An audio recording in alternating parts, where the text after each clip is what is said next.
Jésus s'intéresse à cet homme éteint et infirme. Jean 5, 6, comme s'ils étaient seuls tous les deux.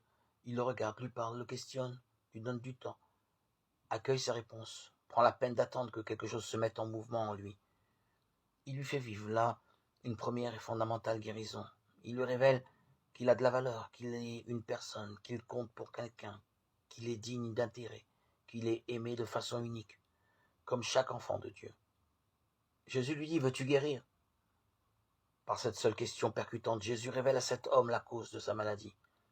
Il a laissé éteindre son élan vital, son désir de vie. Il ne sait plus vouloir.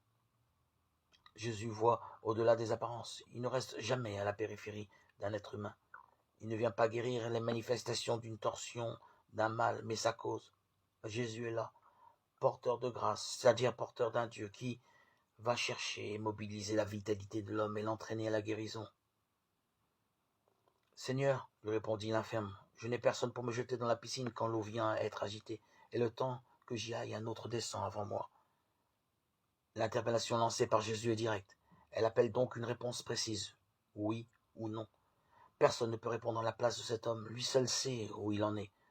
Cependant, il parle des autres, non de ce qu'il vit, veut, ressent.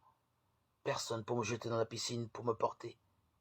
Mais il entend l'interpellation, ce qui nous signifie que, quel que soit notre état de détresse, il est toujours possible d'entendre la voix de Dieu. Elle traverse nos ténèbres, qui ne peuvent l'arrêter. Jean 1, 5. Et l'infirme répond, il répond à côté de la question, mais il prend tout de même la peine de répondre. Il commence à communiquer. Et cela suffit. Une goutte de vie commence à couler. Le processus de guérison est mis en route, car cet homme a fait un geste, un tout petit geste, le seul qu'il pouvait faire probablement, mais il est maintenant en relation avec celui qui cherche à l'atteindre, à sa façon. Il a ouvert la porte. Jésus lui dit, lève-toi, prends ton grabat et marche. Et aussitôt l'homme fut guéri, il prit son grabat et il marchait.